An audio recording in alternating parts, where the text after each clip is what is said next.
San Diego. If Franchy Cordero's father wasn't given his mother's last name at birth, Franchy Cordero wouldn't be Franchy Cordero at all.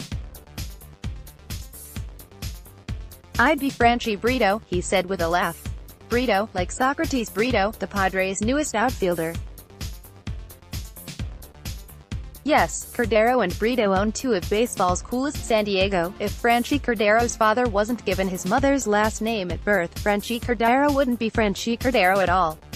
"I'd be Franchy Brito," he said with a laugh. Brito, like Socrates Brito, the Padres' newest outfielder. Yes, Cordero and Brito own two of baseball's coolest first names, but the similarities don't end there. They're both lefty-hitting outfielders with raw speed and power tools that border on elite. That's no coincidence. They are related, after all. The fathers of Cordero and Brito are cousins. Technically that makes them second cousins, but they always skipped that qualifier growing up together in Izua on the southern coast of the Dominican Republic. "We live in the same town, we practice together in the off-season.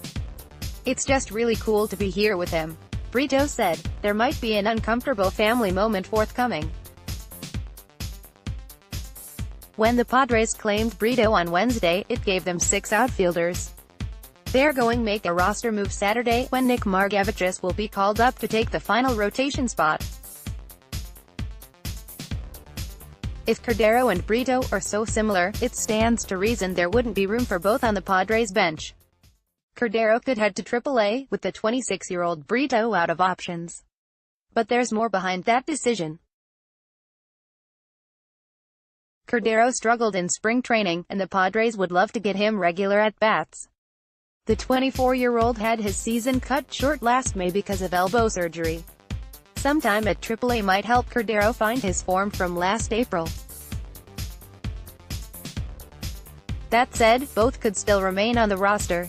Each brings speed, defense and an ability to play center field, valuable attributes for bench players. They're also left-handed hitters in an outfield with 3 righty-hitting starters. Hunter Renfroe could be the odd man out. Maybe a bullpen arm. In any case, the Padres are clearly pleased to have the two cousins on board. Skipper Andy Green has experience with both, having managed Brito at 2 levels of the minors, then Cordero in San Diego. He didn't learn they were related until Wednesday. "They both can fly, they both have real pop," Green said. "They have similarities in the way they play the game, too, both play hard. When I was in Arizona's organization, and you're talking home to third, everybody's talking Socrates Brito. When he hit a triple in the gap, everyone sits up and watches him run. Over here, when Franchy hits a triple in the gap, everybody sits up and watches him run. It's eerie how similar they are. Not eerie at all, it just runs in the family." Renfroe's role undefined. The Padres have faced lefties Madison Bumgarner and Derek Holland in their first 2 games. They've kept Renfroe on the bench. The righty-hitting slugger has excellent numbers against both, and he's torched lefties throughout his career. If he's not starting against Bumgarner and Holland, it's fair to ask what role Renfroe has on the roster. The Padres are still mapping that out. Will Myers and Framil Reyes are starters in the corners. The experiment to use Myers as a center fielder never panned out, leaving Renfroe, the team's best hitter last year, as a big-time pinch hit bat. "Whatever I can do to help the team win, that's the whole goal," Renfroe said. "Whether I'm starting, coming off the bench or high-fiving guys, I don't care. As long as I'm here, I'm going to do something to help the team win." Green added that Renfroe, who posted an .805 ops and led the team with 26 homers last year, should work his way into the lineup plans at some point. "We love Hunter, we think he's going to be a lethal bat for us at times," Green said. "There are going to be times when he gets a consistent run. We're trying to figure it out, it isn't just a pure matchups thing." Will Myers, Hunter Renfroe and Framil Reyes all stack up favorably against left-handed pitching. Somebody's got to be off to the side. Noteworthy: Margevicius arrived in San Diego on Friday, ahead of his Saturday debut. He came out of nowhere this spring to win the final place in the Padres rotation, despite never having pitched above Class A advanced.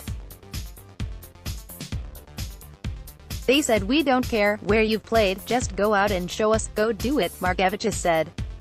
"I believe them 100% every day. They never gave me a reason to not believe them." Appreciative is the right word. Austin Hedges received his second consecutive start behind the plate Friday. Francisco Mejia, the team's number 4 prospect, could start Saturday. There's no obvious platoon advantages available between the two, and Green will continue making decisions day by day. The Padres face their first righty starter Saturday in Derek Rodriguez. Green hinted that lefty-hitting Eric Hosmer will likely slide to the number 2 spot in the order, with Myers potentially dropping from 2nd to 5th. AJ Cassavell covers the Padres for MLB.com. Follow him on Twitter at @Cassavell. Read more: San Diego Padres Franchy Cordero, Socrates Brito.